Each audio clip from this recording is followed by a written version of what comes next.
Ô, Gustavo, quando a gente fala no nome do Fernando Diniz, o que que você. Qual é a primeira coisa que te vem à cabeça? O que que ficou do Diniz pra você? Ah, cara, pô, que pergunta legal, cara. Que pergunta legal, porque eu nunca parei pra pensar nisso. Porque a minha relação com o Diniz foi sempre de pura paixão, né? Pura paixão. Eu fui apaixonado pelo Diniz na primeira passagem dele pelo Fluminense, porque vi ali um modelo completamente novo, fiquei super entusiasmado, o negócio não deu certo e tal, ele volta, eu fui super a favor da volta dele, porque eu falei, cara, o Fluminense tem que tomar risco, tem que botar um maluco aí, porque senão a gente não vai ganhar nada, e a gente ganhou muito pela maluquice do Diniz, na minha visão.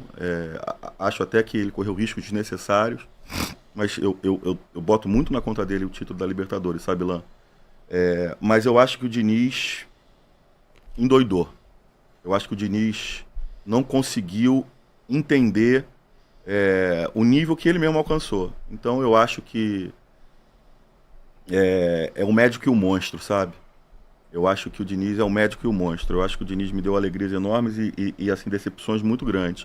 A insistência dele com aquele modelo de jogo, a insistência dele, a forma como ele falava com os jornalistas nas coletivas, a soberba do Diniz ao se colocar acima do bem e do mal, a entender que estava diante de um modelo amplamente vitorioso no futebol, que não podia ser objeto de críticas. Um negócio que foi me magoando como torcedor e como admirador do trabalho do cara. Eu falei, esse cara tá louco, esse cara enlouqueceu. Então eu acho que o Diniz pirou mesmo, pirou. E perdeu completamente o chão. E foi tarde do Fluminense, né? Se o Diniz não... Mais uma do Pedro, que ele falou, não, por mim ficava o Diniz, porque ele ia mudar, não ia não. Se a gente tá com o Diniz naquele campeonato, a gente já estava rebaixado, mas com toda certeza absoluta, antes da metade do campeonato, mais 3 jogos ali, lá. Era mais 2. Já era, Ele me cara. perguntou por que que ele foi demitido. Eu falei, porque ele fez 6 pontos em 39 possíveis, tá bom pra você Pô, com um isso? futebol horroroso, com um negócio que parecia uma peneira, assim, simplesmente ele não soube se reinventar, né? E o futebol é um jogo tão complexo que não cabe só um modelo, né, Ilan? E o cara só conseguiu botar de pé um. Então, eu tenho, médio que o monstro. Eu tenho amor, gratidão, ódio e raiva do Diniz. Em tudo. É um mix de sentimentos. E do Abel, hein? O que que você fala do Abel Braga? Quero saber alguns nomes, vou botar alguns nomes pra você falar um pouquinho de cada um deles. Abel tem como um grande tricolor, sempre se posicionou, pelo menos publicamente, de uma forma muito respeitosa ao Fluminense. Eu tenho um quadrinho do Abel que se foda eles lá em casa, assim, na minha sala, assim, na sala da TV. Então, é uma figura que eu tenho um carinho grande como torcedor, assim, como admirador. Eu gosto muito do Abel, a despeito de ter achado que o Abel melhorou como treinador no final da carreira, tá? O Abel já me deu muita porrinhação antes de virar o Abelão, assim, no final da carreira, nos últimos anos dele. Eu odiava os times do Abel, depois eu passei a gostar um pouco mais. Mas o Abel era um cara, pô, enfim, tem o meu respeito como tricolor, assim. Renato Gaúcho, como jogador e como treinador, Gustavo. Renato Gaúcho me deu a maior alegria no futebol, né, cara? A maior alegria que eu tive no futebol foi o gol de Fla-Fla. Ah, foi Libertadores. Pô, Libertadores é do cacete. Eu fiquei alegre pra cacete. Assim, hoje, atualmente, acho que eu tenho uma conversa legal, né, cara, do que representa a Libertadores, porque todo mundo me irrita um pouco isso, sabe, lá. Antes de responder a tua pergunta. Ah, o maior título da história do Fluminense? Não é, não, pô. Isso não é verdade. É o maior título atual da história. Hoje, você perguntar, Gustavo, você quer ganhar o quê? Eu quero ganhar Libertadores. Só escolhe um pra ganhar, Libertadores, sem dúvida nenhuma. Mas não dá pra falar pro meu pai, com 80 anos, que o maior título foi esse. Não, não dá. Ele seguramente foi o gol de mão lá do 1969.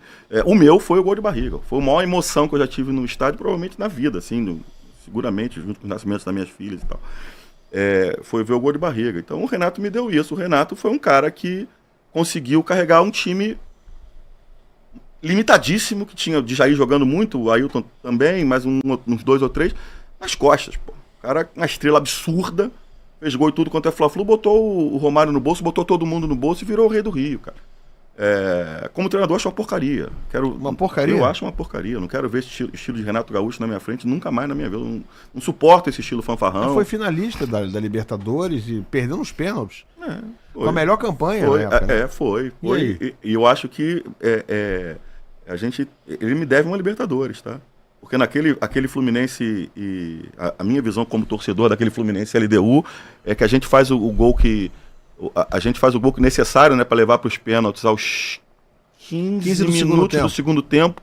Tinha mais meia hora de tempo normal e meia hora de prorrogação. Tinha 1 hora de jogo e o Fluminense recuou. Ele saiu botando, tinha o Somália no banco, eu achava que ele ia fazer o gol. O Thiago Neves quase fez o 4º gol, né? Quase, mas pô, cara aí... O goleiro fez uma defesaça. Pô, Ilan, era o Fluminense contra a LDU, o Fluminense tinha feito 3 gols na LDU. Faltava um, né? Faltava 1 hora, cara. Com aquele Maracanã pegando fogo, a eletricidade daquele dia no estádio foi uma coisa absurda. Então, assim, ele recuou, começou a botar Maurício, Cara, eu não perdoo o Renato, sinceramente eu não perdoo o Renato. Eu acho que aquela final, ele... Não perdoo, não consigo, não adianta, não consigo. E você perdoou o Diniz pelo Mundial de Clubes no ano passado, em que ele jogou daquele jeito contra o City? Porque eu não perdoo, tô te perguntando porque eu não perdoo, eu tava lá, né? E antes do jogo eu falei, pô, ele vai jogar com esse time mesmo? Será que ele vai fazer saidinha de bola aqui mesmo? Será que não é possível que ele vai fazer isso? Desperdiçar uma chance única na história do clube?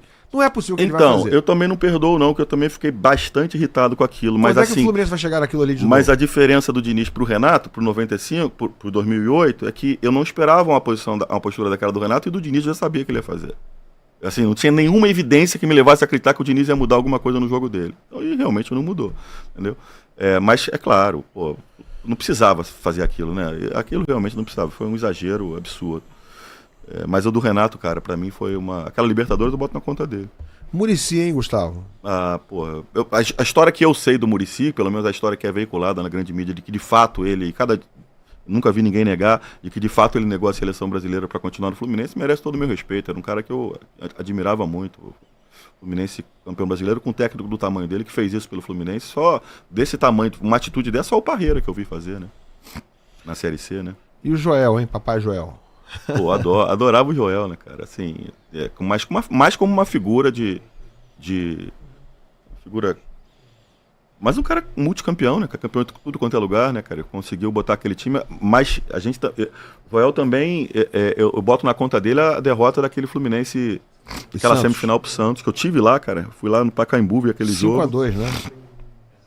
Dizem as más línguas, né, que o time entrou na cachaça depois de fazer um 4-1 mentiroso pra caramba no Rio, né? Foi mentiroso aquele jogo, o Fluminense jogou nada.